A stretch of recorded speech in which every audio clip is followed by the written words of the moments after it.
tardes. Bienvenidos a todos los espectadores que nos acompañan en la transmisión en vivo a través del Facebook y la plataforma del Zoom del CAP Regional Lima.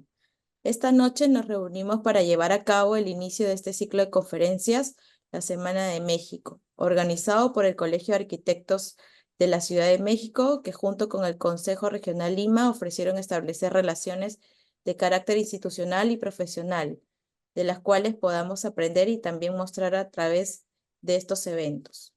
Esta es la primera sesión que está a cargo de expertos profesionales que tienen que ver con los temas intervenciones urbanas y o arquitectónicas emblemáticas. Agradecemos la presencia en nuestro panel al arquitecto Rodolfo Sánchez Zaragoza, decano del Colegio de Arquitectos de la Ciudad de México, al arquitecto Jorge Ruiz de Somocurcio Hidalgo, decano regional del Colegio de Arquitectos del Perú, a la arquitecta Catherine Ibáñez Salas, directora regional de Bienestar, a la arquitecta Renata, también que nos acompaña el día de hoy, y a nuestros expositores, el doctor Martín Gómez Tagle y el maestro Enrique Norte. Gracias por estar presentes esta noche. También queremos informar a todos los espectadores que pueden realizar sus preguntas en la sección de preguntas y respuestas que está ubicada en la parte inferior del Zoom. Estas serán respondidas por nuestros expositores al finalizar la presentación. Así que sin más preámbulo, para dar inicio, cedo la palabra al arquitecto Rodolfo Sánchez Zaragoza, decano del Colegio de Arquitectos de la Ciudad de México. Adelante, arquitecto Rodolfo. Gracias, muy amables. Un gusto y en verdad nos honra estar en este ciclo de conferencias denominado Semana de México. Su servidor, arquitecto Rodolfo Sánchez Zaragoza, presidente del Colegio de Arquitectos de la Ciudad de México y de la Sociedad de Arquitectos Mexicanos. Decano Jorge Ruiz de Somocurcio, nos honra mucho estar aquí en este ciclo de conferencias contigo, en verdad, derivado de este convenio de intercambio profesional y cultural. Este es uno de tus éxitos también y nosotros sumamos contigo y con todo el gremio de Perú. Por tanto, damos gracias por esta oportunidad de charla y además es el inicio también de manera internacional de compartir estas experiencias. Me complace decirle a la gente que nos acompaña y también agradecerles a todas y a todos por estar con nosotros. Estará por parte de México el doctor Martín Gómez Tagle, el maestro Enrique Norten, la maestra Elizabeth Mancera Lozano, el doctor Hugo Isaac, así como también el arquitecto Pablo Tomás Benyure y el doctor Fernando Meneses. Considero propio hacer referencia que este es el inicio de una excelente relación de intercambio cultural entre ambos países. Su servidor, arquitecto Rodolfo Sánchez Zaragoza, nos complace estar con ustedes y sean todas y todos bienvenidos. Éxito en este ciclo de conferencias. Saludos desde México. Gracias. Muchas gracias, arquitecto Rodolfo, por sus palabras de bienvenida a todos nuestros espectadores. Seguidamente, el saludo institucional a cargo del arquitecto Jorge Ruiz de Somocurcio Hidalgo, decano regional Lima del Colegio de Arquitectos del Perú. Adelante, arquitecto Jorge. Encantado. Buenas tardes, entre buenas tardes y buenas noches. Estamos ya en la hora del crepúsculo, pero es la hora también del florecimiento, como lo ha dicho el decano Rodolfo Sánchez, ¿no? Esta una relación muy profunda entre México, Ciudad de México y Lima. Saludo a la Ciudad de México, saludo al país de México que estrena presidenta, ¿no? Le deseo el mejor de los éxitos a su presidenta, al país y al colegio, como parte de las instituciones fundamentales, cruciales, que van haciendo ciudad, haciendo país. Con México tenemos una hermandad milenaria. Con México y Perú compartimos el ser nosotros herederos de dos de las civilizaciones más antiguas de la humanidad.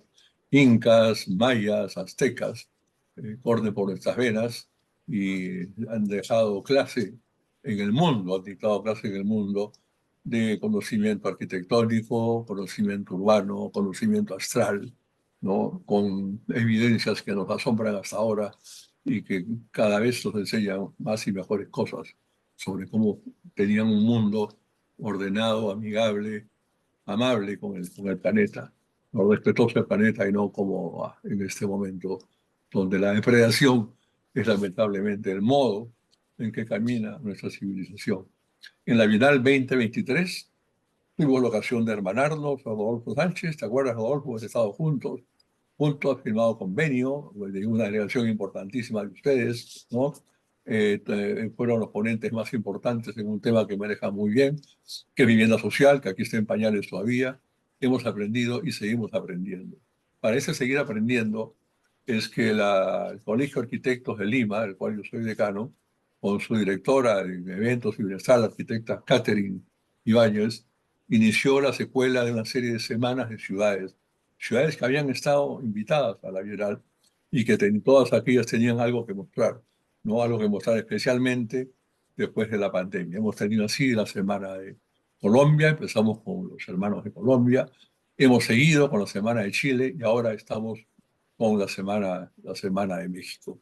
De este modo, pensamos sentar las bases de una relación firme que a futuro pueda traducirse en cosas muy concretas para los jóvenes. No solamente este aprendizaje a través de la transmisión de la experiencia en las redes, sino, Rodolfo, lo que queremos contigo luego es poder diseñar lazos de viaje de estudios, especialmente para los jóvenes, posgrado, intercambio, ¿no? Todo aquello que en buena cuenta signifique compartir conocimientos y experiencias que sean buenas para nosotros, tanto en Lima como en México, ¿no? En el país, en el Perú, y el mundo no es ajeno. En el país estamos en este momento en un momento difícil, complicado, oscuro, incertidumbre, con un descreimiento de líderes, y yo lo he llamado, es el momento de los gremios, es el momento en el cual la sociedad civil mira a los gremios, mira a los colegios de arquitectos, ingenieros, abogados, economistas. Estamos trabajando muy junto con ellos, realmente con el Colegio de Ingenieros, tratando de darle credibilidad a la ciudadanía, que nos hace preguntas sobre temas cruciales en nuestra competencia. Estamos tratando de darle credibilidad y convencidos de que de todas maneras tenemos un destino provisorio, tenemos un destino mayor en este mundo y tenemos que ver a construirlo, ¿no? Entonces, estas conferencias nos posicionan, Rodolfo, en un umbral de discusión del bien común, el bien común. Y para eso ahora justamente tenemos intervenciones emblemáticas, que es la que van a hacer los conferencistas de México, intervenciones arquitectónicas urbanas emblemáticas, por lo cual yo agradezco, señor Rodolfo, te agradezco a ti, agradezco a todos ellos en la persona tuya. Yo no tengo el honor de conocerlos, pero contigo compartimos largo tiempo de amistad y afecto. Muchas gracias por esta solidaridad y no me queda sino dar la bienvenida al comienzo de estas presentaciones. Muchas gracias. Muchas gracias, arquitecto Jorge, por sus palabras. Bueno, ya iniciamos con el ciclo de conferencias de la Semana de México con el primer día. Aperturamos lo que es este ciclo de conferencias, que lo tenemos hasta este viernes 12 de julio, a la misma hora. Cada día tenemos diferentes temas, ¿no? A continuación les voy a presentar el programa. Katy, por favor, me ayudas a compartir.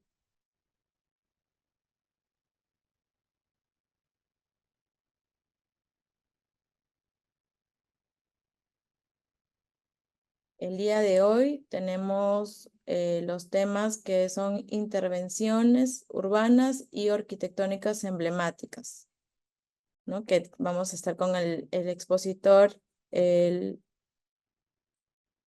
doctor Martín Gómez Tagle y el maestro Enrique Norten.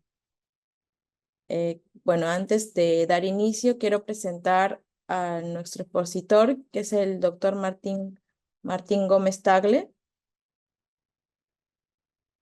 Es arquitecto especialista en vivienda colectiva, planificación urbana y regional, diseño sostenible, arquitectura del paisaje y gestión del patrimonio.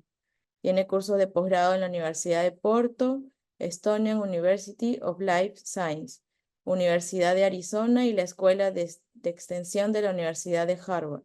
Doctor en arquitectura por la Universidad de Tokio, postdoctorado por el Instituto Politécnico Nacional y profesor emérito por la Universidad de Vladivostok. Actualmente es director de Patrimonio Cultural Urbano y de Espacio Público de la Secretaría de Desarrollo Urbano y Vivienda de la Ciudad de México. Bueno, sin más preámbulo, le voy a dar el pase al doctor Martín Gómez Tagle para que nos pueda dar su exposición. Adelante, doctor Martín Gómez. Hola, muchas gracias. Pues bueno, antes que nada, en lo que pongo el compartir la pantalla, quiero agradecer al Colegio de Arquitectos de Lima, quiero agradecer al arquitecto Rodolfo Sánchez, que fue quien me invitó a participar en esto. Y bueno, yo quisiera hablar de un cierto número de proyectos que nos toca al momento en que yo trabajo actualmente en la Secretaría de Desarrollo Urbano y Vivienda, pues de trabajar sobre todo en la dictaminación de estos proyectos. No sé si aquí ya se puede apreciar en pantalla la presentación. ¿Puedes confirmar eso? Y ahora sí, arquitecto, está bien. Perfecto, muchas gracias. Bien, pues yo estoy en la Dirección de Patrimonio Cultural Urbano y Espacio Público de la Ciudad de México, en la cual vemos y dictaminamos, revisamos, analizamos alrededor de 8,000 proyectos cada año. En este tiempo que lleva, que ya mencionó el arquitecto Jorge Ruiz, de la doctora Sheinbaum, quien fue la jefa de gobierno de esta ciudad y directamente fue nuestra jefa en esta área, llevamos ya alrededor de unos 48,000 proyectos que se han dictaminado en esta ciudad.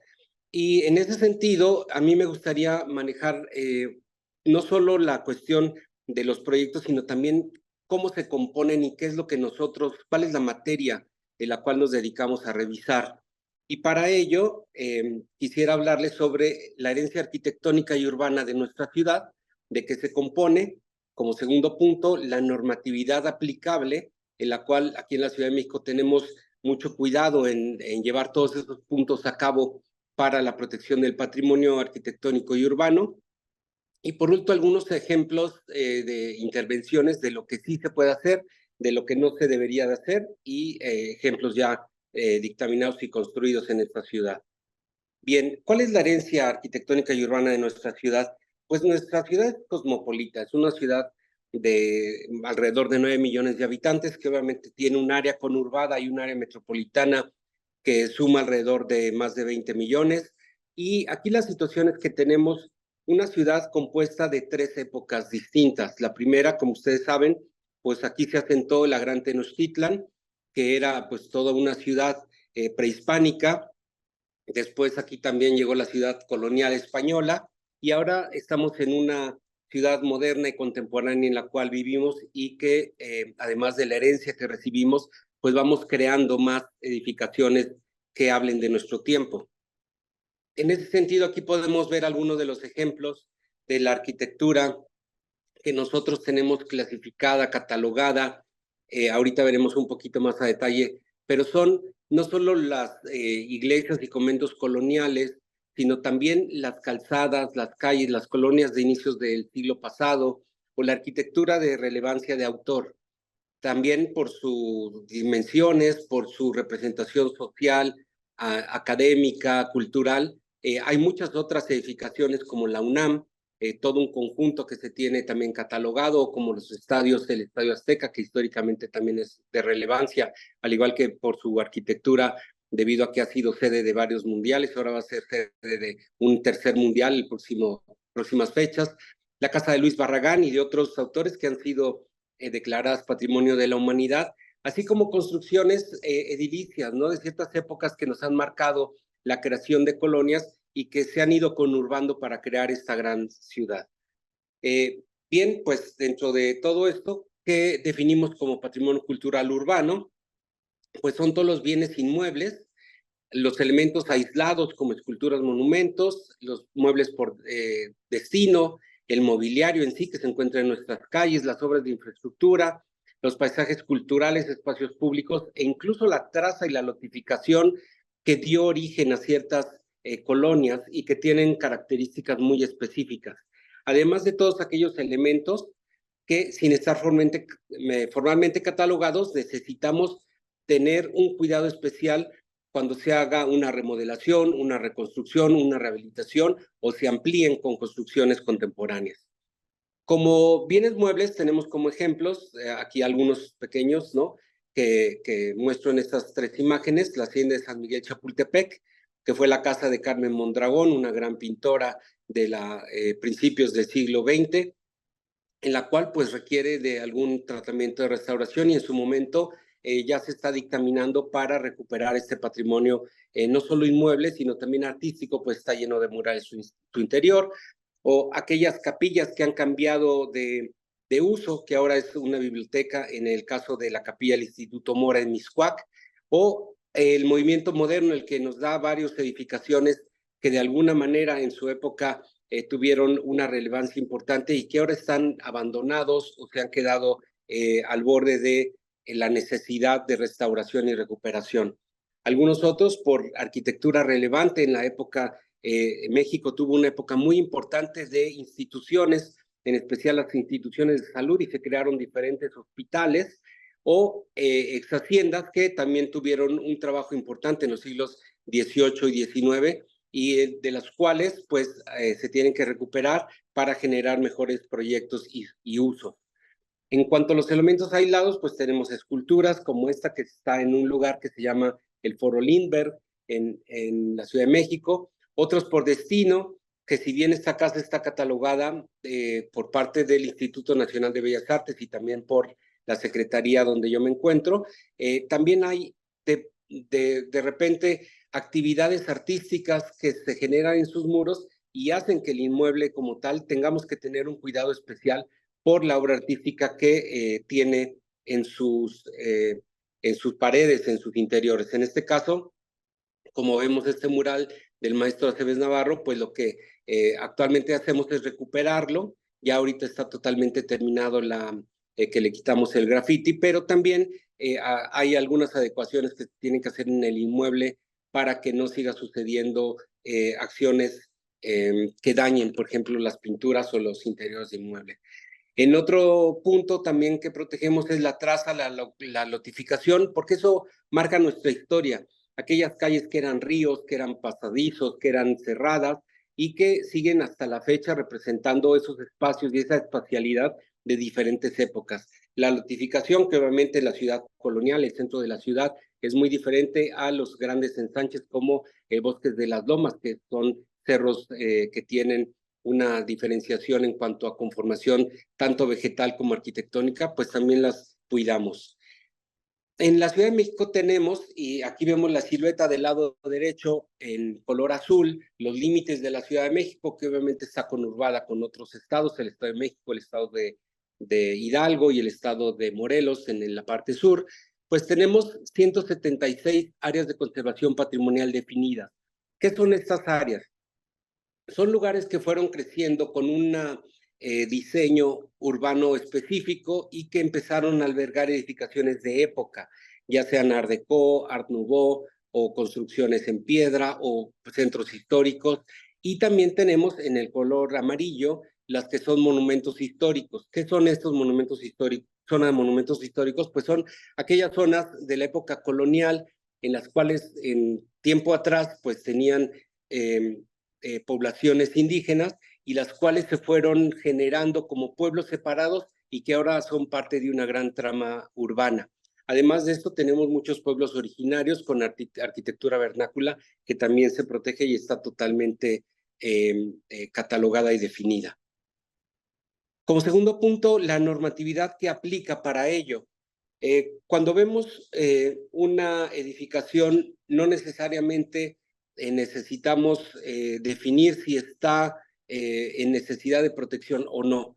Ya ha habido grandes estudios, grandes levantamientos de todas las edificaciones de la ciudad. Aún así, de los 2 millones de predios que existen más o menos en esta ciudad, seguimos revisando uno por uno y los diferentes espacios donde hay edificaciones patrimoniales, seguimos levantando fichas con actualizaciones de catálogo. Pero bien, ¿cuáles son estos instrumentos para poder dictaminar y normar las construcciones que involucran edificaciones catalogadas?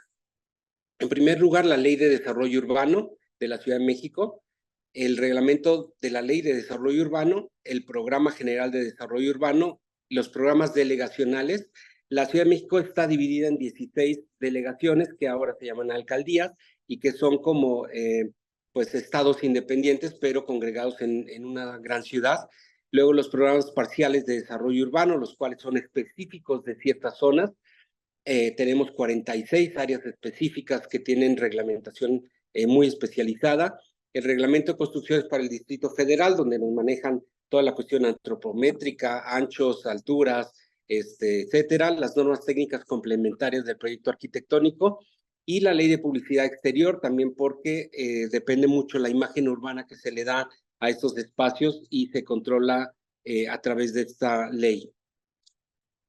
Bueno, quisiera hablar de algunos planes parciales de desarrollo urbano.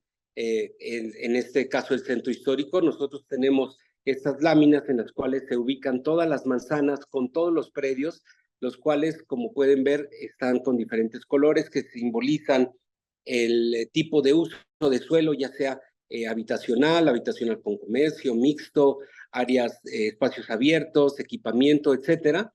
Y de aquí deriva que también hay otras zonificaciones, como podríamos ver una línea de círculos, rosas, pegada, que también son diversas áreas específicas como centros, como delimitaciones históricas que salen o están dentro, le llamamos perímetro A y B, específicamente aquí en este programa de centro histórico, los cuales también tienen cierta normatividad y ciertas instancias que tienen que dictaminar lo que se realice allí.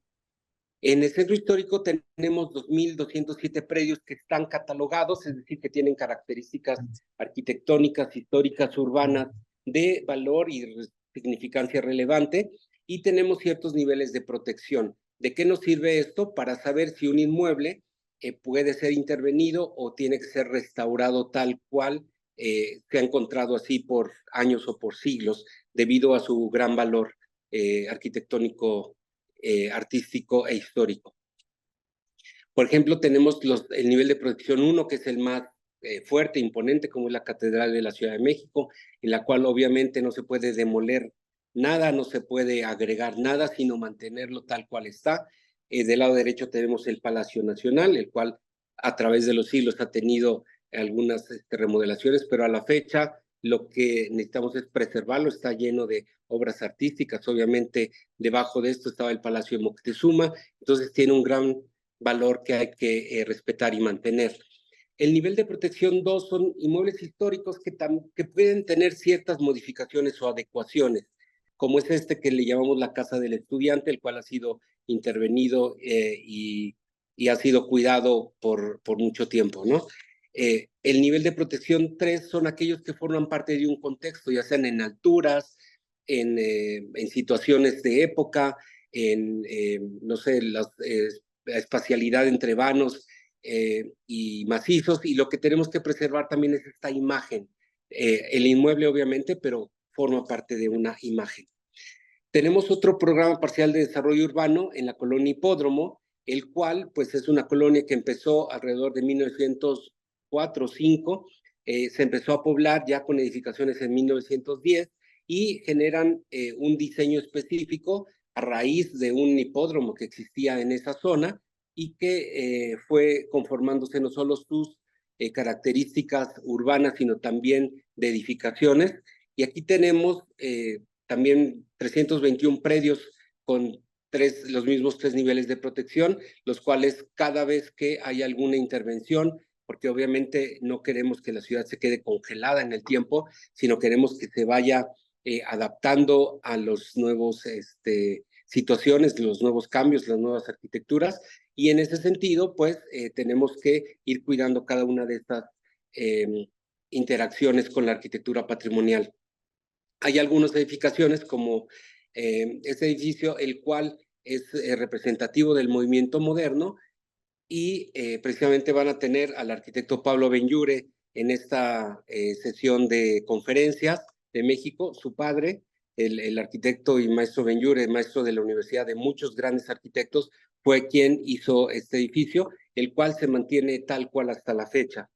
Otro de ellos, el nivel de protección 2, son aquellos edificios en los cuales, por ejemplo, en este de Art Deco, que pudieran ser intervenidos en su interior, sin embargo, obviamente, pues tuvieran que tener también el respeto al patrimonio y al diseño original.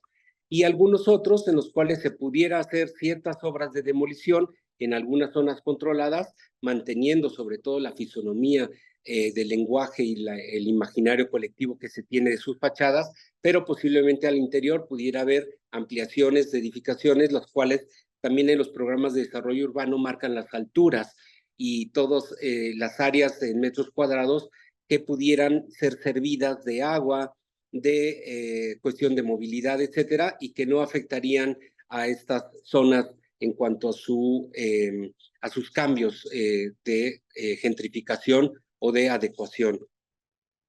Otro programa parcial de desarrollo urbano es el de Santa María de la Ribera, igualmente, que tiene muchos elementos arquitectónicos importantes. Aquí hay 1,040 predios que tenemos catalogados y hay aquí 4 niveles de protección.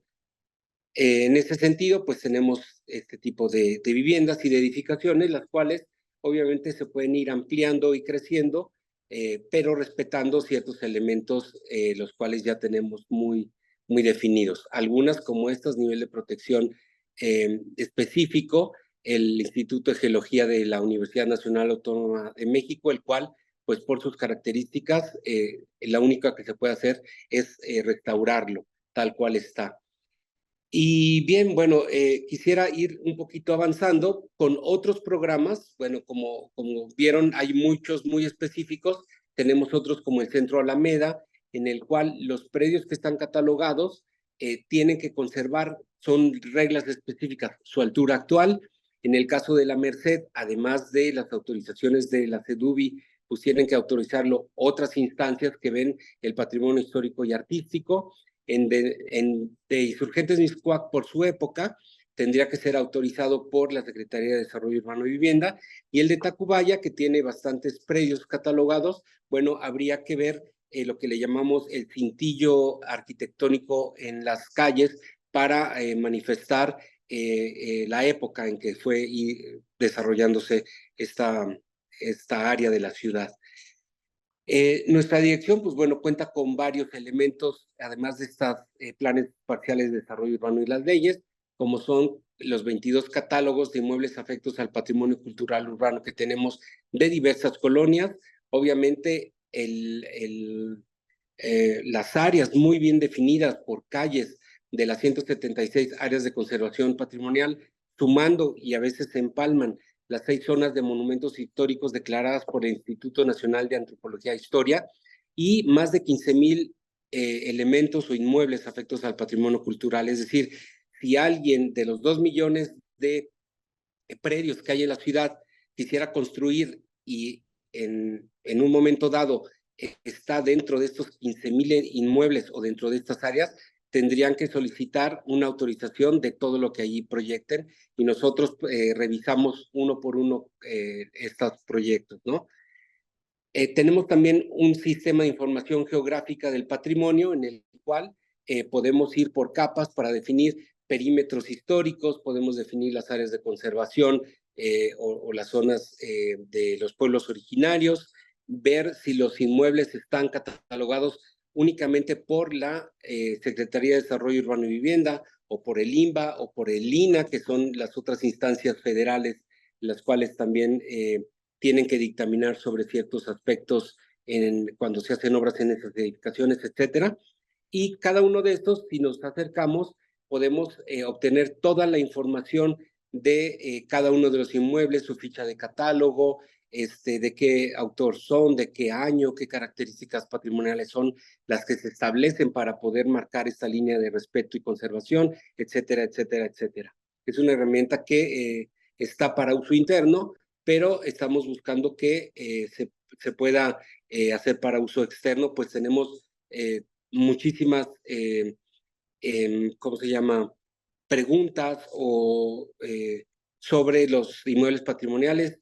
Y aquí, como pueden ver en colores, también hay algunos inmuebles que nosotros, cuando damos la autorización, lo ponemos con un círculo verde, cuando está en revisión es naranja o amarillo, y cuando están con algún elemento que tenemos que darnos cuenta que hay que frenar, están en color rojo. Entonces, el público en general, esperamos que pronto ya se libere esto, puede estar viendo si hay alguna edificación que tiene obra y que está actualmente con todas sus autorizaciones o le falta alguna que otra, y entonces hacemos acciones necesarias para proteger al máximo el patrimonio.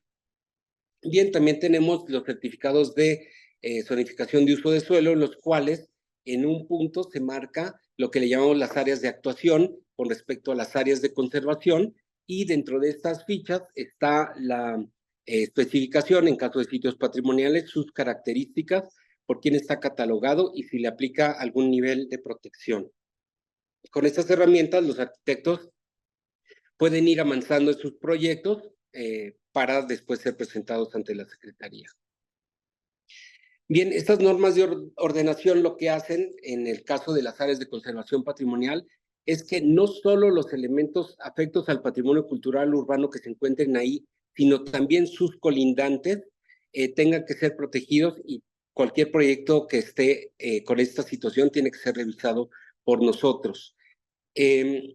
Los trámites, por lo regular, pues lo que tienen que sacar es un uso de suelo, es decir, qué vocación tiene el espacio, otras las licencias de construcción, autorización en el caso que tengan anuncio, publicidad o algún letrero que tenga que ver con el destino de ese inmueble, y en otro sentido, también el Instituto Nacional de Antropología e Historia o el Instituto Nacional de Bellas Artes tendrán que irlo revisando.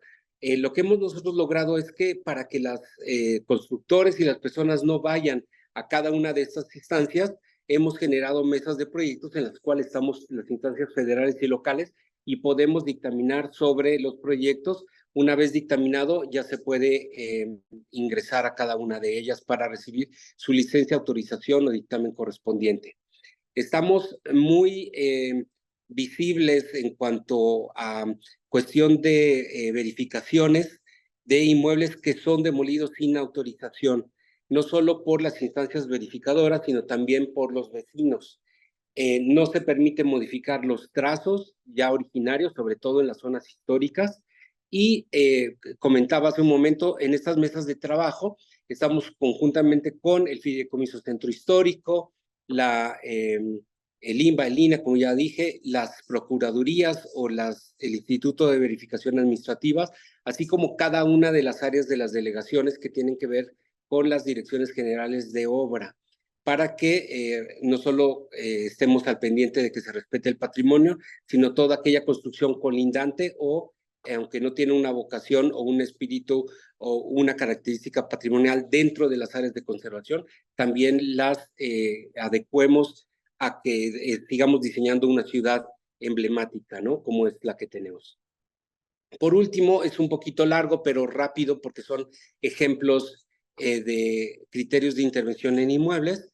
¿Qué es lo que sí se puede hacer? Pues bueno, insertar arquitecturas contemporáneas en estos contextos patrimoniales, teniendo en cuenta la escala, el material. Aquí tenemos un gran ejemplo en el cual podemos ver del lado izquierdo la altura de una edificación que entre la del lado izquierdo y la del lado derecho tenía un espacio para realizar un proyecto, y el proyecto mismo en altura se va adecuando, va conformando el espacio urbano y toma una repetición de elementos y de materiales, pero en la época contemporánea. ¿Qué es lo que genera esto? Que parezca que esta edificación siempre estuvo allí y fue diseñada para estar de esa manera ahí. ¿Qué es lo que no deberíamos hacer? Pensar que queremos generar un patrimonio nuevo en una época contemporánea donde los materiales, la arquitectura ya no maneja este tipo de elementos, y no hacer pastiches o hacer una apología del patrimonio si no es una arquitectura realmente con un valor estético, histórico y artístico relevante. ¿Qué tampoco podemos hacer? Cuando se intervienen inmuebles patrimoniales con edificaciones que tienen que incorporarse en ellos, pues dejarlos como si fuera una pegatina, una estampa o calcomanía, como decimos acá en México, y que el inmueble patrimonial pierda el valor y sea solo de fachadismo. Esto es lo que no deberíamos hacer. Algunos de los ejemplos que sí hemos aprobado, pues aquí, esta es una imagen, obviamente un render, pero una adecuación en la azotea en la cual no solo se recupere el inmueble patrimonial, sino además se haga una adecuación extra para tener más área, para tener un nuevo uso, pero obviamente con el respeto, los colores, las alturas que permiten en las diferentes zonas estas adecuaciones. Esta otra, donde tenemos edificios muy antiguos, como en este caso el del lado izquierdo, pero que también se combinan con otras edificaciones, por ejemplo, del siglo XIX, cómo podemos ir intercalando en alturas, en materiales, en abstracción, las edificaciones. Y aquí tenemos el Centro Cultural de España, que se encuentra aquí, como podemos ver, con una lectura entre vacíos y macizos de la casona que tenemos del lado izquierdo. Y en cuanto al nivel de fachada de calle, pues tiene una integración, y ya al fondo aprovechan un poquito más el potencial que tienen los predios, pero adecuándose a alturas y materiales de diferentes épocas. Bueno, la idea de lo que no debemos hacer es no valorar el patrimonio. Muchas veces llegan con nosotros y dicen, bueno, tengo un problema, tengo un patrimonial dentro de mi predio, del predio que compré, y la situación es que lo que necesitamos nosotros es realmente ver que esas edificaciones van a aumentar el valor del proyecto que hagamos, ¿no?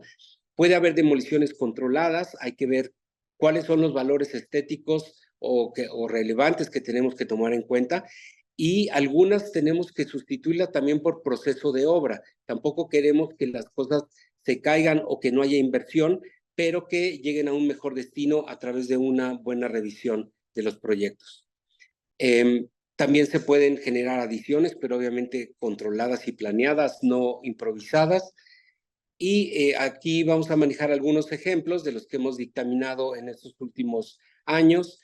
Por ejemplo, el cual obviamente pues, es un render, así revisamos además de los planos que se adapten al contexto patrimonial, aunque aprovechen en la parte trasera o posterior o en las áreas abiertas para hacer edificaciones un poco más altas.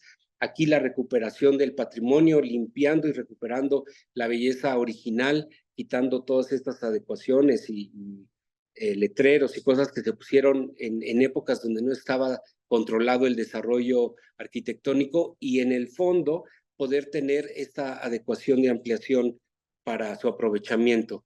Al igual esta otra, por ejemplo, esta otra fue muy interesante porque esta casona se conserva en su totalidad, y a través de perforaciones que tuvieron que hacer para sostener la parte alta, bueno, generaron un espacio muy interesante. No tengo fotos interiores, pero la verdad es que el espíritu, cuando uno entra a la casa patrimonial del siglo XIX, revive lo que es esa época. Ya en la parte moderna se integra con un gusto muy estético muy interesante. Aquí son otras que estamos en revisión, ¿no? Que se adecúen a estas alturas, que le llamamos el cintillo patrimonial, pero que en la parte trasera, pues bueno, no sean tan llamativas, pero que puedan adecuarse a las necesidades nuevas. Esta otra del centro histórico, la cual era una papelería y eran cuartos que rentaban. Ahora se va a convertir en un hotel, en el cual va a tener en la parte baja pues una tiendas, ¿no? Y el lobby, y va a tener una terraza, la cual simplemente es una adición que no le carga un peso significativo a la edificación patrimonial. Otras que sí se pueden hacer, pues bueno, al rescatar esta casona que se encuentra en la calle Versalles, pueden adecuar en sus espacios abiertos para generar albercas, solarios, etcétera, y en este caso cambió de una casa particular a un hotel.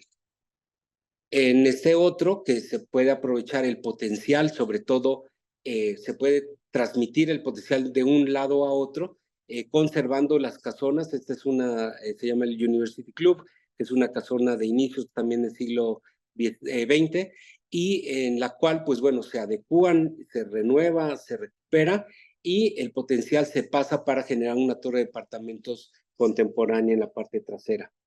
Esta otra, el edificio, parece que lo hicieron en la misma época, pero el edificio original es el bajo del lado izquierdo, el cual se quedó en proyecto esta torre, y ya me parece que fue en 2018 que edificaron esta torre con los planos originales del arquitecto Augusto H. Álvarez, que en su vida solo pudo tener la oportunidad de construir la primera parte de la edificación, ¿no? Esta integración patrimonial original, esta obviamente sí viene incluso de los planos originales.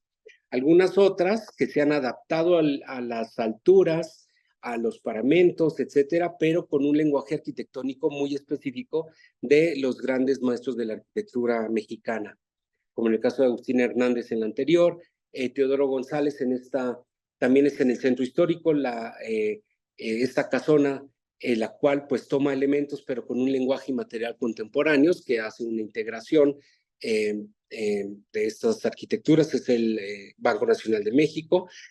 Algunas otras, como la vemos de José Luis Benlliure, en la cual también es la edificación del centro, que maneja las alturas, un lenguaje similar en cuanto a ritmos, materiales, colores de las edificaciones aledañas. Otras que se puede hacer arquitectura reversible, donde tenemos restos pues arqueológicos, digamos, arquitectónicos de cierta época, con materiales contemporáneos, los cuales en algún momento determinado, si se requieren quitar estas salas de oficinas y talleres, pues se podría retirar. Ese ya lo mostramos del Centro Cultural de España. Otra, el Centro Cultural Elena Garro, que mantiene la edificación patrimonial y genera una extensión a través de esta librería, pero respetando totalmente la fachada y haciéndole una pequeña caja al frente.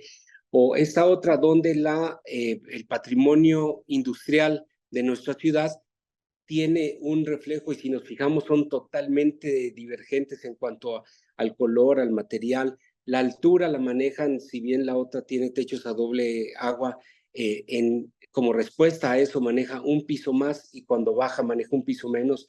La lectura de los balcones y las ventanas bien logradas, creo que le damos mucho valor a través de construcciones nuevas a nuestro patrimonio.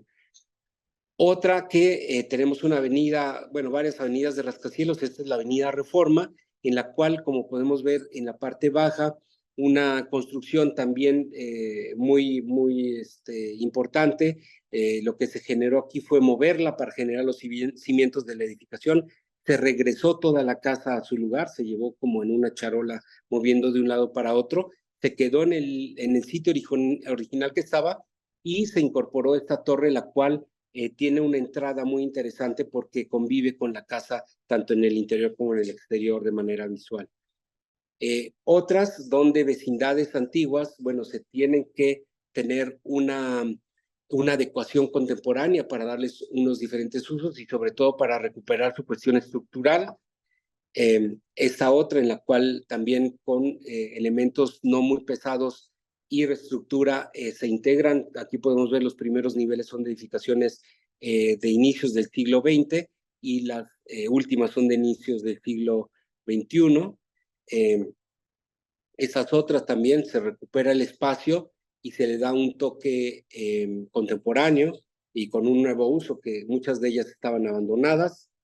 Esta otra casona, la cual se recuperó casi en su totalidad con elementos muy similares a los que tenía originalmente. Era una casona inicialmente, después fue una vecindad, se quedó abandonada y ahora se recuperó para hacer espacios de Airbnb. Quiero mostrarles un ejemplo, ya casi termino con este ejemplo, de una edificación muy interesante que está en el centro histórico, precisamente detrás de la Catedral Metropolitana, y en la cual, pues debajo de todas estas edificaciones europeas, pues existían las pirámides de los mexicas, ¿no? De la cultura mexica, que todos la conocen como azteca.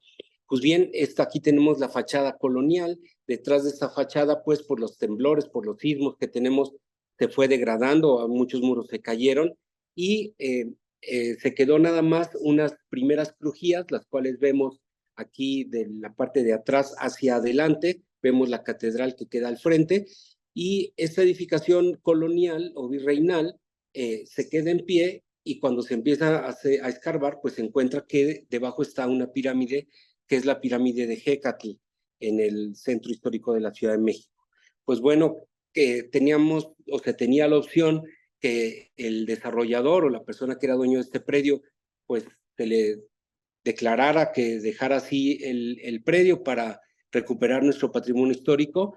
de la época prehispánica y obviamente también de la época colonial, pero lo que se hizo fue más bien trabajar para generar un lugar, un museo de sitio en el cual se pudiera visitar parte de nuestra historia a través de esta zona que se encontró de la pirámide, por un lado, y por otro una gran estructura con 2 muros de concreto a los bordes que sostienen toda una edificación. Este centro de visita en la parte alta, vemos del lado derecho un barandal de cristal, toda esa parte, aquí la vemos del lado izquierdo, aquí está en obra, ¿no?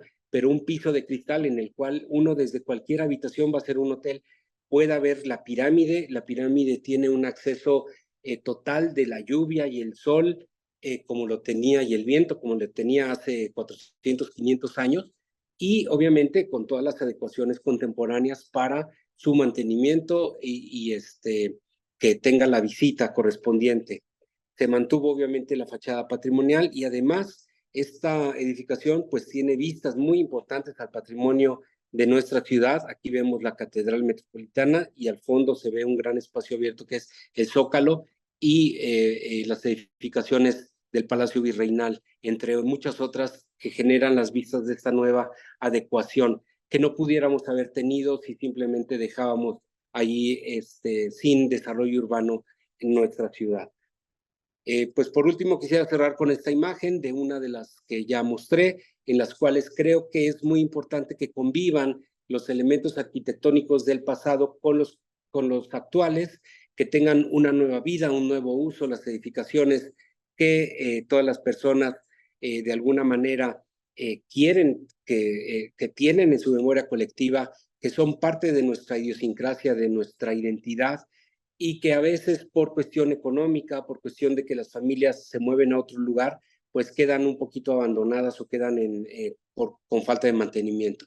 Bueno, finalmente la idea de la Secretaría de Desarrollo Urbano a través de todas estas intervenciones, pues es darle cabida a la gente que quiere recuperar el patrimonio, ponerlo en valor y que además, pues bueno, hace que nuestra ciudad tenga zonas que la gente quiere visitar, que la gente quiera vivir en ellas, y esperamos que poco a poco no solo estos lugares que han sido definidos tanto por su cuestión histórica o artística sean cuidados, sino toda la arquitectura que hacemos hoy en día en 50, en 100 años también sea valorada y que pueda ser materia para las futuras generaciones y que cuiden este patrimonio que va y que es una herencia del México antiguo, de muchas culturas y muchas generaciones.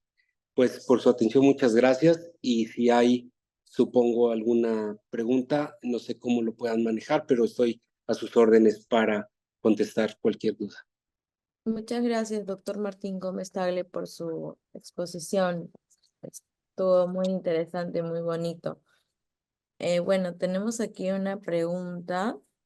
Dice, bueno, actualmente nuestro centro histórico de Lima está siendo intervenido solamente en fachadas.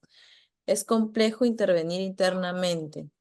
Usted, con su experiencia, ¿qué recomendaría para que se puedan considerar dentro de nuestro centro histórico, debido a que internamente están para caerse y o están hacinados? Puntualmente, ¿cómo empezaríamos? Bien, yo creo que ese es un trabajo de muchas áreas, no solo de los arquitectos y los urbanistas, sino y los diseñadores territoriales, sino es un trabajo social muy importante. Yo he tenido la oportunidad de estar 3 veces en Lima y yo lo que he visto es una riqueza impresionante en cuanto a su arquitectura, en cuanto a sus espacios, muy similar a algunas ciudades, y no solo hablo de mi país, de México, sino de otros países latinoamericanos, porque tenemos muchas cosas en común, ¿no? Entonces, el valorarlas, en el caso nuestro, siempre solicitamos un estudio a conciencia que le llamamos, además de una memoria descriptiva del proyecto, de lo que quieren hacer, les pedimos una memoria patrimonial en la cual buscan sobre la historia de cada uno de esos lugares, ven las fábricas, de qué está construida, cómo está construida, en qué época, quiénes fueron que lo hicieron, etcétera. Primero para entender lo que es la construcción. Después de ello se valorará si se mantiene la fachada, si se mantiene un patio, si se mantienen algunos de los espacios interiores, etcétera, etcétera, para poder, y es el segundo paso, proyectar o proponer algo nuevo. ¿Qué es lo que sucede a veces? Hay gente que dice, bueno, conservando la fachada y la primera crujía o el primer cuarterón, el primer cuarto, ya con eso demuelo todo lo demás y atrás hago un impacto que me reditúe económicamente para poder hacer todas las obras, entre ellas recuperar el patrimonio. Y la verdad es que nosotros no recomendamos simplemente eso, porque puede tener muchos más valores que simplemente la fachada. Eso es por un lado. Por otro, y es algo muy difícil, es el tema social. Muchos de nuestros palacios de México tiene bueno, se conocía en la Ciudad de México, sobre todo en la época colonial, como la ciudad de los palacios, porque obviamente se fue desarrollando con casonas de gente pues españoles que vinieron, que generaron haciendas, que generaron mucha riqueza, y eran casas impresionantes, ¿no? Que ustedes también tienen muchas allá en Lima y en otras ciudades de Perú. Eh, Sin embargo, a través del tiempo, de los despoblamientos, en el caso nuestro, de accidentes naturales como los temblores, han generado que estas edificaciones pierdan su valor o falta de mantenimiento, o venta, o posesión, o muere la gente y se queda intestada, o simplemente llegan y la ocupan. Pues lo que ha sucedido es que de una casona que antes era un palacio, pues ahora se convierte en un espacio multiusos, ¿no? Desde tiendas, bodegas, sobre todo en el centro de la Ciudad de México hay mucho comercio ambulante, comercio informal, ilegal, etcétera, y gente hacinada, ¿no? Que viene de muchos otros lugares y que busca un refugio allí, porque los costos también son bajos.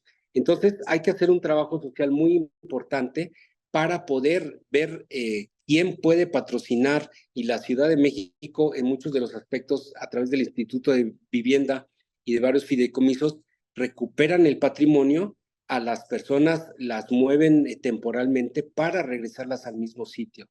Pero sí es un trabajo social muy, muy importante y fuerte. Los arquitectos creo que tenemos la obligación y la oportunidad de que las ideas se lleguen a realizar, y sobre todo pues necesitamos la inversión, no solo la inversión privada en el caso de predios privados, sino también pública. Y por eso creo que el gobierno debe de estar pendiente de que el centro de Lima y de otras ciudades importantes en Perú tengan un desarrollo controlado. Muchas gracias, doctor Martín. Tenemos otra pregunta. ¿Hay apoyo económico del Estado para sus proyectos presentados? Bueno, hay proyectos que son particulares. Obviamente aquí la propiedad privada pues es lo que más hay en la Ciudad de México. Hay muchas edificaciones que son públicas, o como ya decía, algunas que se quedan sin que nadie las reclame y que son invadidas. Sí hay fondos que tiene el gobierno para recuperarlo. En específico, en nuestra secretaría tenemos un fondo de desarrollo urbano en el cual, a través de le llamamos venta de potencial, o de algunos instrumentos para el desarrollo urbano, en el cual se condonan, por ejemplo, si las normas dicen que se debe tener un 20% de área libre en algún momento dado en ciertas zonas específicas, que está sobrado eso, se puede condonar o reducir ese espacio de área libre, o se puede hacer un instrumento en el cual la misma cantidad o masa de edificación en metros cuadrados se constituya de una manera diferente digamos, si tenemos dos edificaciones de 5 pisos, que sea una de 10 y deja mucho más área libre, etcétera. A través de estos instrumentos hay aportaciones de los particulares que también, obviamente, en ciertas edificaciones tienen que aportar al espacio público de la ciudad para beneficio de toda la gente de la colonia al desarrollar nuevas edificaciones, pero también a través de estos instrumentos generan un fondo el cual se utiliza especialmente para la recuperación de inmuebles patrimoniales, de imagen urbana y de cuestiones artísticas en la ciudad, todo para el beneficio público. Entonces, casi no se invierte o sea, el dinero del gobierno en gente particular, y también el gobierno tiene muchas edificaciones que son parte de su patrimonio inmobiliario, las cuales también se intervienen con este fondo. Ahora, Hay veces que el dinero también se da a asociaciones, fundaciones, institutos de vivienda o grupos de personas que lo solicitan después de varios estudios y recientemente también por cuestiones de los sismos que lamentablemente muchas veces hacen que las edificaciones queden inservibles o con fallas estructurales o algunas lamentablemente que han caído, pues también se usan esos fondos para la reconstrucción de la Ciudad de México en sus edificaciones. Pero sí hay dinero del gobierno que se invierte. Ok, doctor Martín. Tenemos otra pregunta. ¿Cómo se trabaja con familias de bajos ingresos que viven ahí? Ok.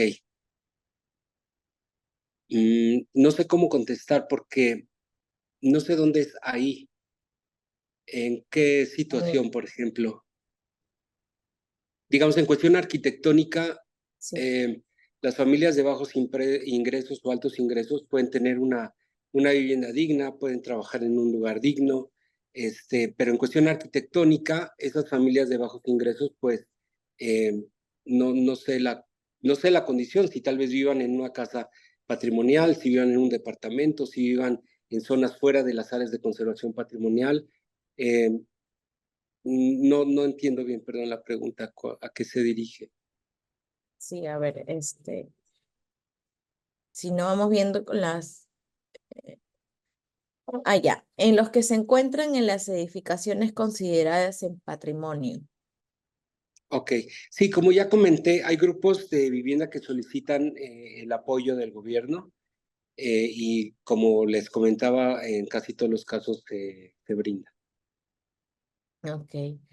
Y bueno, y tenemos acá una última pregunta que dicen, ¿ustedes han aprendido de experiencias en otras ciudades?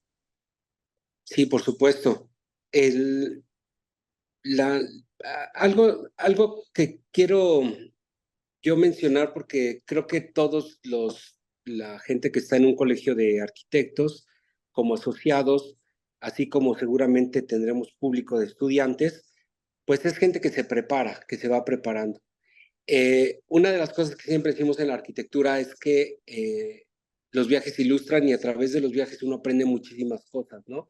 Así como el estar en obra, uno logra aprender muchísimas más cosas de edificación, de materiales, de tiempos, de acabados, de presupuestos que en el salón de clases. Entonces, creo que el salir a conocer otras ciudades, otras experiencias, lo que está generando el Colegio de Arquitectos de la Ciudad de México, con ustedes y con el de Madrid y con el de Santo Domingo en República Dominicana y muchos otros, es no solo viajar y conocer lo que hacen en otros lados, sino también generar un intercambio de información en el cual las mejores prácticas de un sitio y de otro pueden ser tomadas en cuenta.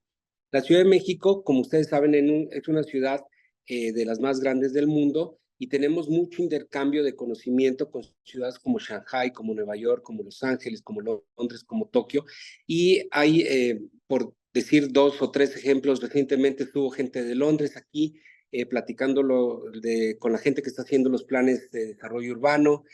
Hace poco también estuvo el gobierno de Shanghai a través de las secretarías que ven el desarrollo urbano, la construcción, el desarrollo de la naturaleza de Shanghai en nuestras oficinas, intercambiando cuestiones de movilidad, ¿no? De experiencias que hacen allá, que hacemos acá, intercambiando sobre todo con China cuestiones de la pandemia, cómo les fue allá, cómo cambió la arquitectura, cómo cambió el espacio, cómo cambiaron los reglamentos después de haber sufrido la pandemia, sobre todo, digo, fue en todo el mundo, pero allá se generó y allá hay un gran número de habitantes que pues han generado muchos cambios y esta relación tanto física cuando visitan uno a otro y que son grandes oportunidades para intercambiar y hacer, no sé, sacar toda la experiencia de todos, al igual que estos seminarios, estas conferencias y las visitas en físico, pues son cosas que esta ciudad recurrentemente genera. Y creo que es muy, muy importante. Siento que las universidades también deberían de tener intercambios, no solo con universidades locales y de la región, sino con universidades totalmente distintas en cuanto a su concepción urbana y arquitectónica, porque esas experiencias lo que hacen es generar riqueza de conocimiento para todos, ¿no?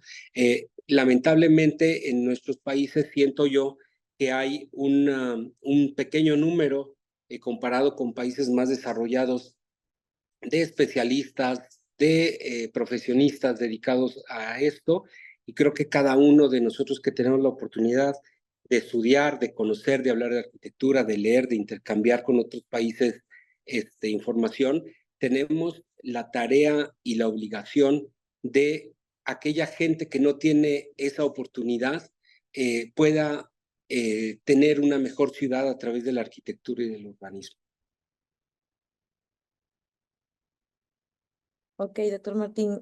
Bueno, una última pregunta. Dice, si las familias no pueden pagar la recuperación, ¿se les expulsa? ¿Se subsidia su vivienda, ya que existen muchas casonas tuburizadas con gente pobre? Hay muchos programas y fíjense que eso de tugurizado es muy interesante escuchar esa palabra. Acá en México no lo usamos, como que el concepto tugurio es algo como que muy malo. Aquí lo que tenemos es cuestiones posiblemente de hacinamiento, ¿no? En viviendas y sobre todo en las del centro histórico. Para ello tenemos el Fideicomiso Centro Histórico, que se dedica a revisar casa por casa, vecindad por vecindad, vivienda por vivienda, y busca de la manera que puede irlas recuperando, darles un mejor nivel de vida a las personas que allí viven. Hay mucha atención en eso, sobre todo en el centro histórico, a través de la autoridad del centro histórico, que es una entidad del gobierno que se dedica mucho al patrimonio, al igual que el Fideicomiso Centro Histórico, pero tenemos secretarías de bienestar e inclusión social, por ejemplo, o tenemos otras procuradurías que se encargan de revisar, por ejemplo, las vecindades, los conjuntos habitacionales, los multifamiliares, para ir viendo cómo en esos lugares donde vive gran número de personas puedan vivir de la mejor manera. Obviamente, creo que ninguna ciudad, ni siquiera las del primer mundo, tienen todo el dinero necesario para poder lograr erradicar esas situaciones. Sin embargo, pues trabajamos en ello y en la Ciudad de México tenemos esas instancias. La misma CEDUBI, como comentaba, tenemos este fideicomiso en el cual pues también se utiliza para la cuestión arquitectónica, pero hay muchas instancias de gobierno que se encargan sobre todo de la gente y esas son muy importantes porque la gente obviamente requiere y tiene un espacio de cobijo en el cual allí se conjuga con nuestra tarea de arquitectos para poder ir avanzando en erradicar esas situaciones.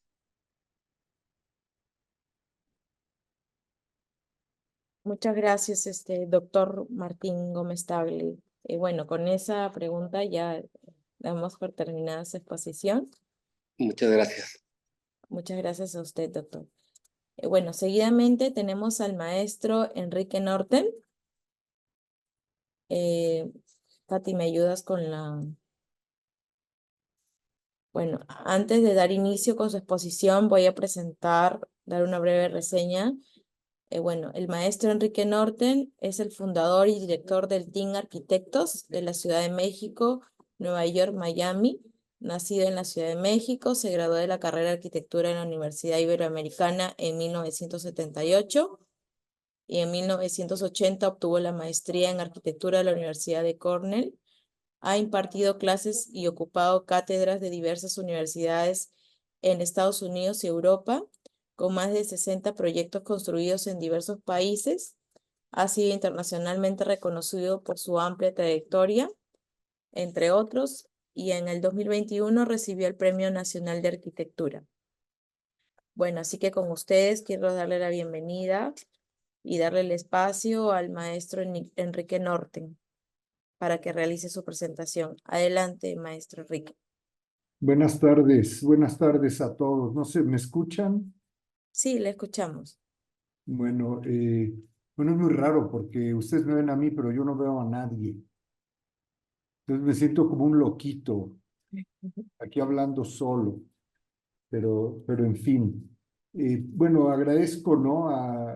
Primero a mi colega, el arquitecto Rodolfo Sánchez Zaragoza, si por ahí está Rodolfo, presidente o decano del Colegio de Arquitectos de la Ciudad de México, y lo saludo y aprovecho para saludar también al decano del Colegio de Arquitectos de Lima, Perú, el arquitecto Jorge Ruiz de Samocurcio, y evidentemente a las personas que están llevando esto, a Fanny de la Cruz, Olivari, a la arquitecta Catherine Ibáñez Salas y a mi amigo el doctor Martín Gómez Tagle, del cual acabo de escuchar su presentación y que me deja con muchísimas dudas y cuestionamientos, pero espero que tener la oportunidad de poder platicarlos con él directamente en caso de que todavía me esté escuchando.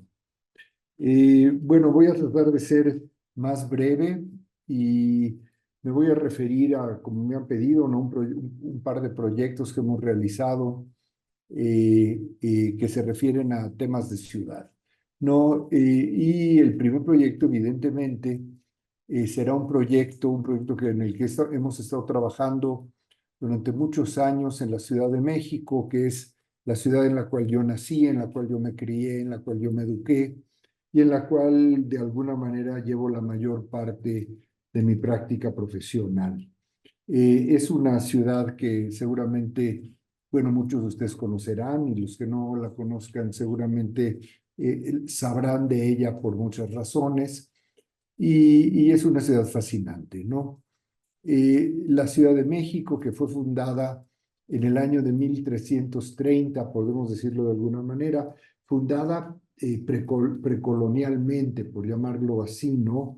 Pues la llegada de las tribus salvajes que eventualmente se conocieron como los aztecas. Martín las llamó los mexicas, pero bueno, cada quien los llama como puede y como quiere, ¿verdad? Pero en ese año es el año en el que llegan a la Ciudad de México, a lo que ahora es la Ciudad de México, y se establecen en este centro, ¿verdad? De un valle bellísimo que ahora ocupa esta gran ciudad. La Ciudad de México, que tiene ahora lo que es realmente, digamos, el perímetro político de la Ciudad de México, que está indicado en sus pantallas en blanco, ocupa 1.500 kilómetros cuadrados y tiene entre 9 y 10 millones de habitantes.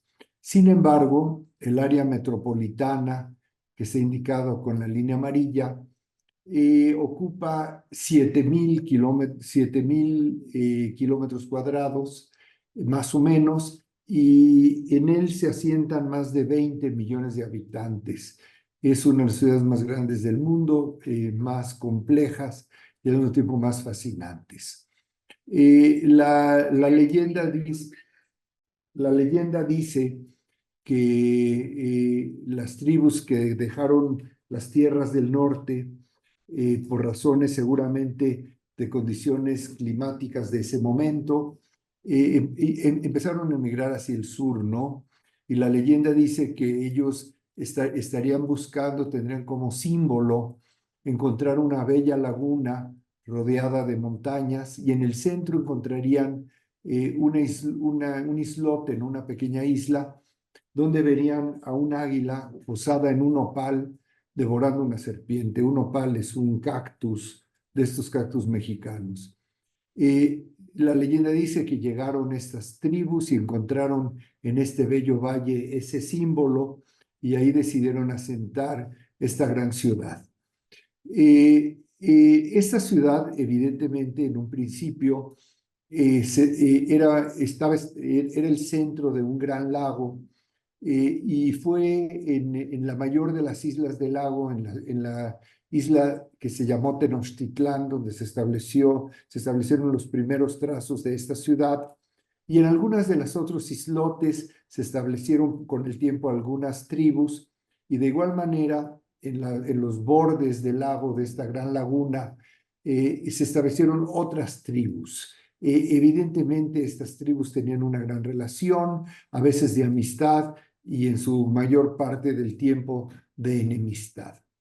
Eventualmente, la gran Tenochtitlán creó este imperio, ¿verdad? Se empezó a esparcir y empezó a crear conexiones tanto hacia las otras islas como hacia los pueblos del sur.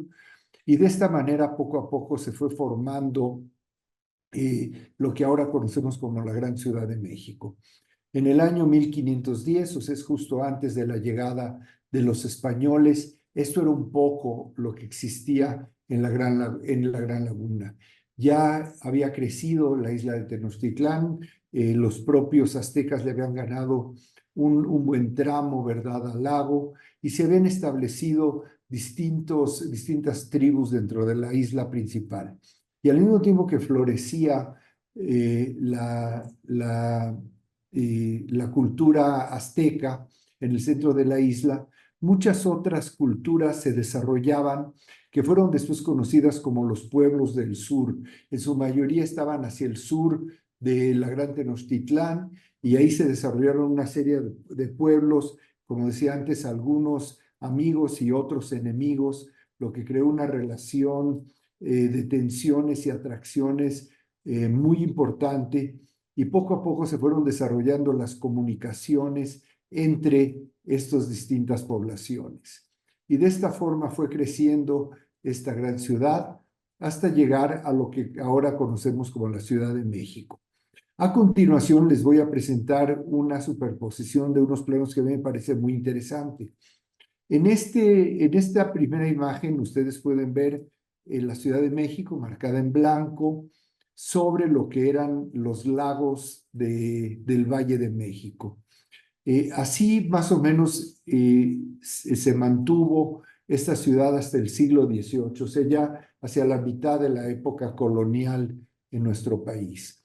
Eran unos lagos que eran alimentados por los ríos y por los deslaves de las sierras circunvecinas, y vivían en una gran, digamos, armonía ambiental, el lago, las sierras y los habitantes de la ciudad. Sin embargo, esta ciudad empezó a crecer. Aquí vemos en el año de 1520, la llegada de los españoles, la ciudad ya ocupaba 273 hectáreas. En el año 1800, la ciudad sigue creciendo, ocupaba ya casi 400 hectáreas, 400 hectáreas y 80,000 habitantes. Eso es en el año 1800. Y por supuesto, como iba creciendo la ciudad y se iban secando, ¿verdad?, estos grandes cuerpos de agua. En el año 1900, la ciudad había crecido más de 4,000 hectáreas. La población de la ciudad era 55,000 habitantes, toda una ciudad que para nuestros cánones sería bastante pequeña, indicada aquí en color blanco. En el año 1930, en el año 1950, que es ya donde empieza la segunda mitad del siglo pasado y el gran desarrollo de la ciudad. Para entonces la ciudad contaba con 29,000 hectáreas, 15,000 hectáreas y 30,000 habitantes. En el año 1980 éramos 100,000 habitantes en la Ciudad de México, y así fuimos creciendo. En el año 2011 ya prácticamente no había agua y la ciudad había ocupado prácticamente la totalidad de los lagos. Aquí quedaban 3,000 hectáreas de agua contra 197,000 hectáreas de ocupación urbana. Y de esa manera llegamos a esta gran metrópoli de 20 millones de habitantes, ¿no? En el año 1912, o sea, a principios del siglo pasado, hace 120 años prácticamente, esta era la imagen y el espíritu de la Ciudad de México. El anterior era un poco en las afueras de la ciudad, este era el centro y las condiciones de lo que eran las partes centrales, la parte más urbanizada de la Ciudad de México. es muy interesante porque eso nos lleva a hablar, ¿verdad?, de que ahora, como ustedes seguramente sabrán, estamos viviendo una condición de tremenda escasez de agua, una sequía pavorosa, que además está poniendo en un gran riesgo la vida y la sanidad de esta ciudad. El 30% de la Ciudad de México se abastece de una serie de presas de agua que están ubicadas a 200, 300 kilómetros de la propia ciudad, y el resto se abastece de pozos profundos que cada vez son más profundos y más escasos. Evidentemente estamos todos muy preocupados y estamos intentando de alguna manera reconocer y entender qué va a significar en el futuro de la Ciudad de México esta incapacidad o esta, ¿cómo llamarlo? Esta situación de fragilidad en la que hemos puesto nuestra propia ciudad debido a la escasez del agua. Esta es una foto de algunas de las instalaciones de lo que es el sistema Cutzamala. Son estas grandes bombas y depósitos ubicados a 200, 300 kilómetros de la ciudad y que llevan agua de otras presas y de otros lagos a nuestra ciudad. Y esto es lo que se ha convertido ahora nuestra ciudad. Nuestra ciudad, aquella ciudad apacible que yo les mostraba en antiguas fotografías, ahora se ha convertido en una condición de este tipo, ¿no? Tremendos problemas de congestión, tremendos problemas de movilidad y evidentemente problemas de escaseces de todo tipo. Eso no quiere decir que no es una ciudad llena de energía, llena de creatividad, llena de oportunidades, y por eso sigue creciendo la Ciudad de México. A pesar de lo que dice el doctor Gómez Tagle, en la Ciudad de México no se ha podido construir absolutamente nada en la administración a la cual pertenece mi amigo el doctor Gómez Tagle. Ha estado totalmente paralizada. La ciudad no ha podido crecer en cuanto a nuevas construcciones.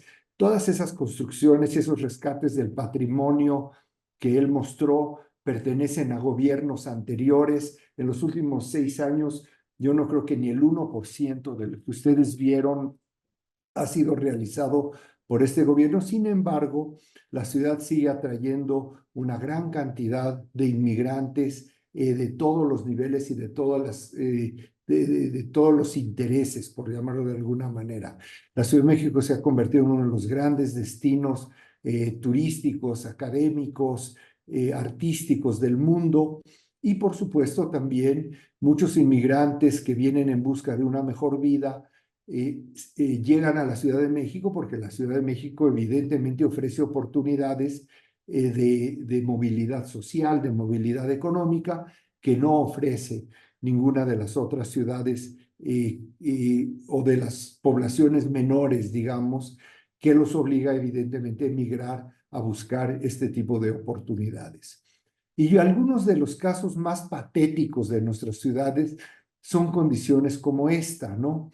Esto es uno de los centros, digamos, de transferencia modal que existen en la Ciudad de México, que se desarrolló alrededor se desarrolló de manera muy orgánica alrededor de una estación del sistema de transporte subterráneo o mayoritariamente subterráneo, que es el metro de la Ciudad de México, y alrededor del cual se ha creado un absoluto caos e imposibilidad y una ínfima calidad para el transporte de la Ciudad de México.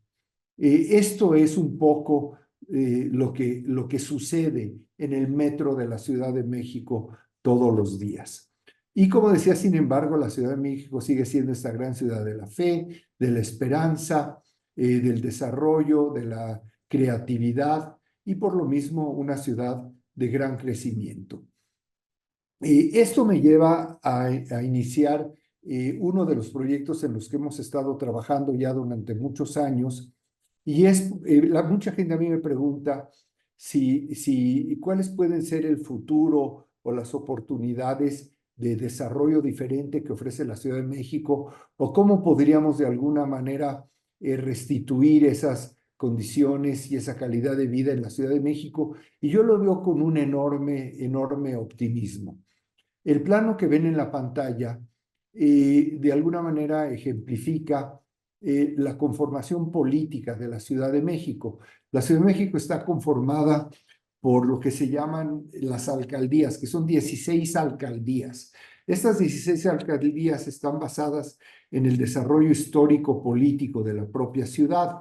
En pocas palabras, la mayoría de estos centros de las alcaldías fueron fundados en aquellos centros antiguos que correspondieron ya fuera a los primeros islotes y las primeras ciudades que se desarrollaron en el Valle de México, o en los centros de los que fueron los pueblos del sur a los que yo me refería anteriormente. Evidentemente, esta división política nada tiene que ver con el desarrollo actual de la Ciudad de México. Y lo que hemos estado nosotros proponiendo es entender, proponerle a la ciudad una nueva capa de organización y de articulación que reconozca no esa condición histórica que se ha vuelto políticamente y socialmente obsoleta, sino buscar un futuro mejor para la propia ciudad basada en los verdaderos organismos y en la verdadera, digamos, anatomía que se ha venido desarrollando de manera orgánica para la propia ciudad. A mí me gusta comparar el trazo de la ciudad un poco con el cuerpo humano, ¿no?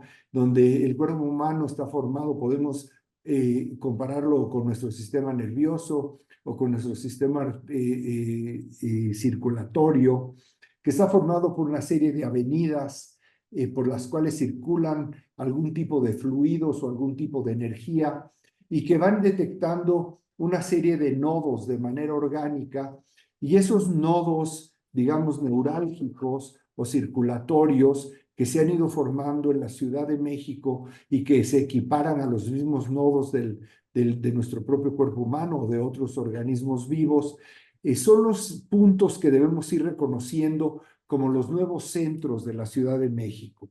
Y de esa manera poder articular la nueva ciudad, el futuro de la ciudad, basado en una realidad diferente, aquella realidad absolutamente arcaica y obsoleta con la cual a la cual pretenden aferrarse las fuerzas, digamos, más conservadoras de nuestra sociedad.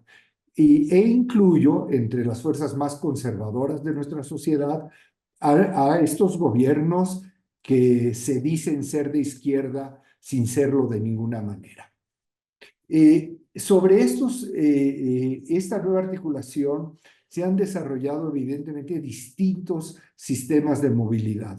Uno de ellos muy importante, y aquí en estos planos se evidencian varios de ellos, son los sistemas del metro, los sistemas de autobuses, etcétera, etcétera.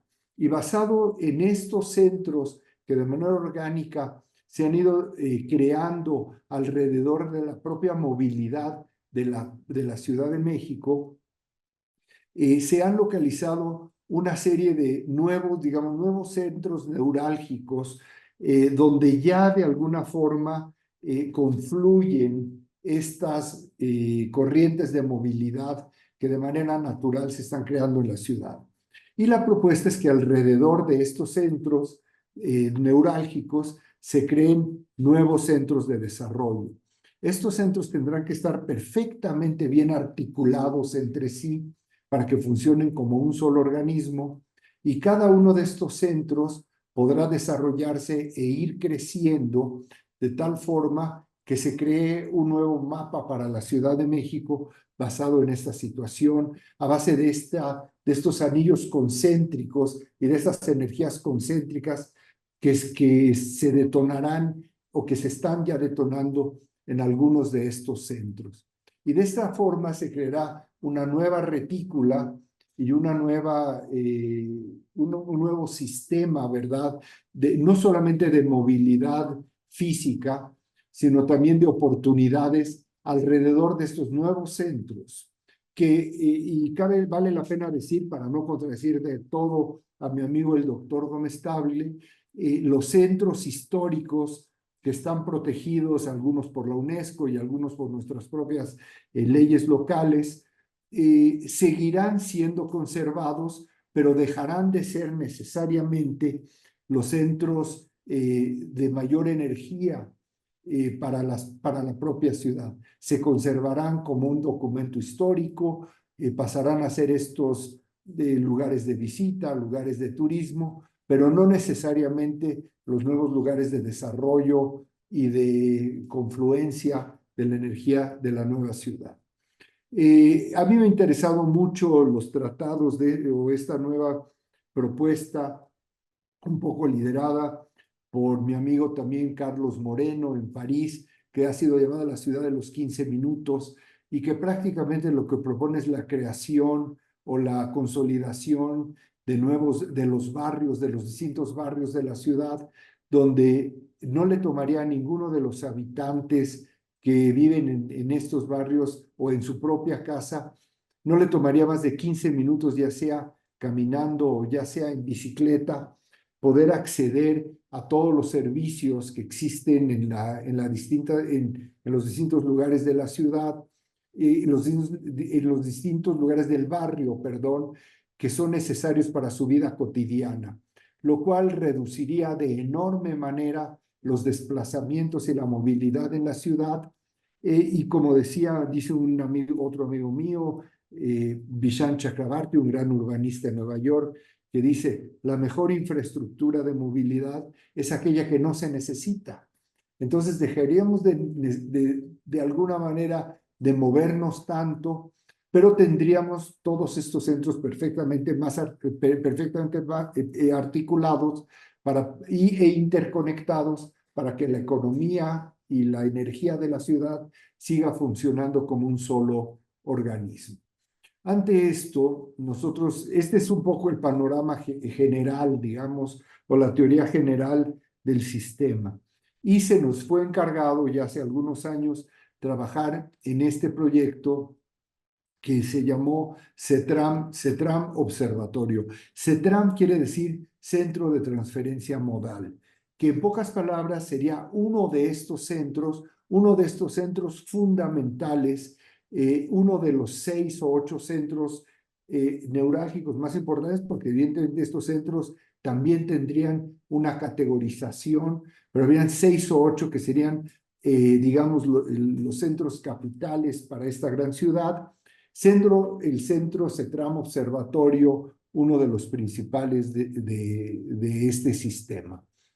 Aquí está marcado con naranja la ubicación de este centro, y este es el territorio que a nosotros nos fue asignado. ¿Por qué se nos asignó este territorio? Este territorio está ahora ocupado, gran parte son predios que pertenecen a la propia Ciudad de México, y otra parte son predios que están ocupados a una concesión de transporte. Entonces es una situación público-privada que es una gran central de autobuses suburbanos que parten de este lugar de la Ciudad de México. En esta zona también confluyen, esta es una foto aérea, aquí se ve digamos, la gran central de autobuses, y los predios que se ven desocupados son el resto de los predios que pertenecen a la ciudad, y las colonias de alrededor son colonias que empezaron asentándose de manera informal y que se han ido formalizando con el tiempo. Esto además está topográficamente ubicado en una hondanada. Si ustedes pueden ver, aquí se ven algunos de los taludes, y ahora les demostraré, y se entiende cómo algunas de estas partes en la parte superior no sé si vean mi cursor, pero en la parte superior de la fotografía están en una posición mucho más elevada que esta zona, digamos, hundida de la zona. Y esto que ha sucedido, que ha provocado, y es que cada uno de estas colonias se ha convertido en distintos barrios que no se comunican, que no participan unos con otros y que se odian horriblemente. Y se han generado y se han provocado una serie de bandas que se pelean y que se enfrentan unas a otras, y se ha producido una condición de violencia y de inseguridad sumamente frágil y delicada en esta ciudad. Entonces, por un lado son varios proyectos. Por un lado, reordenar una condición compleja de movilidad. Aparte de la estación de autobuses, aquí confluyen 3 líneas del metro y está por llegar una nueva línea de tren interurbano que comunica la ciudad de Toluca, es una ciudad, una ciudad industrial al norte de la Ciudad de México, con la Ciudad de México, más la estación de autobuses suburbanos, más las líneas del metro, más todos los demás sistemas secundarios que lo que hacen es distribuir a la gente a que aquí llega en alguno de estos medios principales y llevarlos al resto de la Ciudad de México. Entonces, uno de los temas era cómo reorganizar, articular y organizar este caos absoluto vial. Otro, cómo recuperar y volver a tejer con un nuevo proyecto las condiciones urbanas que ahora existen en esta zona de la ciudad y cómo tratar a través de la arquitectura lograr un centro de ciudad que por un lado responda a esta condición que traté de explicar de la ciudad de los 15 minutos, un nuevo barrio en el que pudiera la gente tener todos los servicios prácticamente a la mano y donde poco a poco se vayan desarrollando nuevas oportunidades de vivienda, de trabajo, de recreación, no nada más para el desarrollo que hemos sido nosotros convocados a proyectar, a llevar a cabo, sino que poco a poco se irá irradiando y se irá transformando el resto de las colonias circunvecinas. Y de esa manera este centro irá creciendo hasta que de alguna forma se interponga, se intersecte con otros centros que a su vez deberán ir creciendo en zonas circunvecinas. Este diagrama explica un poco la condición topográfica y aquí podemos ver cómo las líneas amarillas indican los distintos desniveles y nos hace entender cómo estos predios están de alguna manera hundidos, sumergidos más abajo de la cota general de la zona de la ciudad. Entonces, eso nos llevó un poco a definir el esquema. En esta zona vemos de manera totalmente desarticulada la estación de autobuses. Estas son las estaciones del metro. No sé si vean mi cursor. Espero, ¿lo ven? Creo que no lo ven. Y aquí hay otros servicios también de los sistemas de transporte. Y alrededor de la estación se ven todos los autobuses, las camionetas que distribuyen a las personas, los taxis, ahora las nuevas plataformas digitales, o sea, un caos absoluto.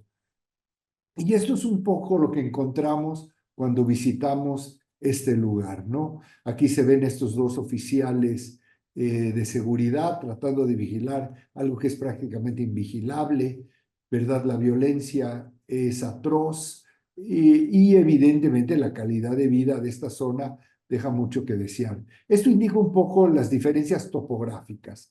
La zona de abajo, la parte baja de estas escaleras es el nivel donde se encuentran ahora estos medios de transporte. Las partes altas es una de estas múltiples colonias totalmente desarticuladas y desligadas las unas de las otras. La idea, como decía, por un lado fue trabajar en crear un sistema de articulación para todos los medios de transporte que de alguna manera ofreciera a las gentes que llegaran acá o que pasaran por acá para cambiar de medio la mayor comodidad y la mejor calidad de su estancia durante este tiempo. Por un lado era la coordinación de 3 líneas del metro, por otro lado la coordinación con el tren de México-Toluca y por otro lado la necesidad de crear una nueva terminal camionera. Camionera se refiere a los autobuses, ¿verdad? Los autobuses suburbanos que parten de acá o que llegan acá y que se interconectan con los demás sistemas de transporte. Y al mismo tiempo todos estos, su interconexión con los otros sistemas formales o informales que de alguna forma conectan este centro con el resto de la ciudad y eventualmente con los otros centros de transferencia. Acá ven el logotipo de nuestros aliados en este proyecto, que es esta empresa española CENER, con quien hemos estado trabajando durante varios años. Ellos llevan la parte de ingeniería y nosotros hemos llevado la parte de arquitectura y de urbanismo. Este centro, como ustedes ven, además está muy cerca del anillo periférico, que es una importantísima vía de transporte vehicular, y muy cerca además de otros centros de intercambio modal. En algún momento inclusive se consideró y se sigue considerando, esperemos que tengamos un mejor gobierno de la Ciudad de México y que pueda entender de manera más holística, ¿verdad?, estos temas, la conexión desde el centro, de este centro observatorio con los aeropuertos de la Ciudad de México, ya que es muy fácil el acceso a este centro de todas las zonas del poniente de la Ciudad de México, donde gran parte de la población que usa los aeropuertos vive, y que pudieran llegar acá y de aquí transportarse en algún medio de transporte público directamente a los aeropuertos. Esta es una sección técnica que de alguna manera acerca y comunica los distintos medios de conexión. Llegar a esta sección fue uno de los trabajos más arduos, ¿no? Cómo poder acercar las distintas líneas. Cabe decir que hemos perdido muchas batallas y alguna de estas líneas ya no está pasando por este centro y otra vez está bastante alejada, lo que causará un enorme trastiempo a los propios viajeros. A nosotros nos tocó desarrollar primero el plan maestro para este centro de transferencia modal y como les decía, el más cercano otro centro es el centro de Tacubaya, y la idea era cómo permitir que este centro fuera creciendo para que en un momento se traslapara con el centro de Tacubaya y evidentemente eventualmente con los otros centros para crear este nuevo mapa de la ciudad. Aquí se ve un poco la construcción de este centro, las distintas capas o los distintos layers de información que finalmente nos llevaban a proponer esta imagen. Una de las principales condiciones era precisamente la condición topográfica a la que ya me he referido varias veces, y en esta sección se puede apreciar con la línea amarilla, digamos, el nivel actual el nivel existente actual de la topografía. Y podemos ver algunas de las líneas de metro existentes que llegan a esta zona.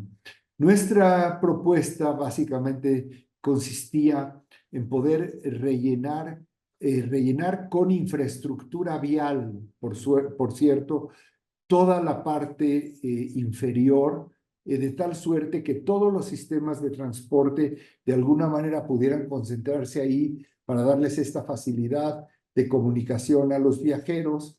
Y eso nos llevaba a crear un nuevo plano para la ciudad que se establecería al mismo nivel prácticamente al que se encuentran las demás colonias, creando un nuevo sistema de espacio público que sería compartido por todas las colonias y que permitirían a todos estos grupos y estas comunidades tener nuevas oportunidades de interacción, de relacionarse, de conocerse, de compartirse, ¿verdad? A través de nuevas oportunidades de ciudad. Y a partir de ahí, la propuesta de zonas de trabajo, zonas de vivienda, zonas de estudio, zonas de entretenimiento. Este es simplemente la primera semilla de desarrollo, diría yo, para esta zona, que eventualmente ya será, digamos, esfuerzo de los distintos actores del desarrollo de la ciudad, hacerla crecer y seguirla interconectando con el resto de la ciudad. Vale la pena decir que también una de las razones, evidentemente por estar hundida esta zona, este vaho sumergido en la ciudad, siempre ha funcionado como un vaso de absorción, que es un vaso de absorción fundamental que podría evitar gran parte de las inundaciones, o que mientras funcionó evitó las inundaciones de gran parte de esta zona de la ciudad. El desarrollo desordenado ha ocupado también este vaso de absorción en gran parte, y parte de nuestra propuesta es recuperar ese vaso de absorción, crear nuevos parques y jardines, permitir que se restaure, ¿verdad?, la ecología de esta zona, y que de esa manera también se restaure no solamente la botánica, sino también la zoología de este lugar, lo cual se da de manera casi automática, y estos mismos sistemas puedan seguir creciendo e interconectándose con los demás sistemas naturales que ahora nos toca recuperar en la Ciudad de México. Algunas imágenes, en este caso, de las zonas de intercambio de transporte, las zonas del metro, las estaciones de trenes, en este caso es el metro, y algunas imágenes generales del desarrollo inmobiliario. Vale la pena decir que este es un proyecto de interacción público-privada, donde una parte evidentemente le corresponde al gobierno de la ciudad, hay una parte que le corresponde al gobierno federal, que tiene que ver con el tren interurbano, y la gran parte que vemos ahora, la gran parte por arriba del nuevo nivel de interacción, le corresponde a desarrolladores privados que pretenden invertir en estas nuevas zonas de desarrollo y seguir creciendo de manera ordenada en la ciudad. Y algunas imágenes de lo que podría llegar a ser estas zonas compartidas, y la recuperación del vaso de absorción, aguas naturales, la flora y la fauna. Y con esto, pues yo creo que les agradezco su atención. Es un proyecto ambiciosísimo, pero que a nosotros nos tiene muy entusiasmado y que tiene mucho que ver con el futuro de nuestra ciudad. Esperemos poderlo llevar a cabo, poder seguir adelante con esto. Y por supuesto, si tienen alguna pregunta, alguna duda, estoy para servirles. Muchas gracias. Muchas gracias, maestro Enrique, por su, por su presentación, ¿no? Aquí tengo algunas preguntas. A ver, dice, México tiene un plan metropolitano regional. ¿De qué año a qué año? Es una muy buena pregunta. México tiene muchos planes, son muchos planes aislados. No existe un plan totalitario, no existe una versión general para la ciudad. Existen, los más conocidos se llaman planes parciales de desarrollo, donde se han hecho para ciertas zonas específicas de la ciudad, y existen planos de movilidad, existen planos muy generales de crecimiento, pero como tal no existe una visión establecida para el crecimiento de la Ciudad de México. O no que yo lo conozca. Yo llevo trabajando casi 40 años en la Ciudad de México y no lo conozco. Ok. A ver, tenemos otra pregunta. Dice, ¿el plan es de cumplimiento obligatorio? Bueno, pues todos los planes son de cumplimiento obligatorio, pero desafortunadamente los planes se cumplen muchas veces a discreción. Y con eso ya se pueden imaginar lo que ustedes quieran. Dice, otra pregunta, dice, ¿los planes de movilidad están en concordancia con el plan regional? No es un tema que conozco del todo. Yo creo que sí hay esfuerzos para coordinar esos temas. Vale la pena decir que el plan de la Ciudad de México, el área metropolitana está formada por dos entidades federales diferentes, que es la Ciudad de México y el Estado de México. El Estado de México tiene su propio gobierno, la Ciudad de México tiene su propio gobierno, tratan de coordinarse más o menos en algunas condiciones. Este tren interurbano al que yo me refería de inversión federal es un proyecto que intenta unir la capital la capital del Estado de México, que es Toluca, con la ciudad capital del país, que es la Ciudad de México. El proyecto debió haber estado terminado hace 6 años y todavía no se ve ni para cuándo esto pueda funcionar. Ok, maestro, tenemos una última pregunta que dice, en los planes tanto regionales como metropolitanos, ¿incluye la participación ciudadana? Sí incluye la participación ciudadana, pero como siempre, es una participación populista ciudadana.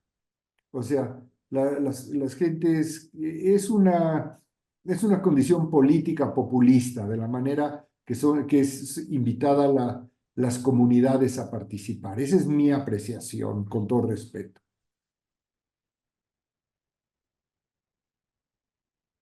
Ok, maestro Enrique, esas son todas las preguntas que teníamos para usted. Muchas gracias por su presentación nuevamente. Buenas noches. Bueno, finalmente damos por cerrado el día de hoy, el primer día del ciclo de conferencias de México.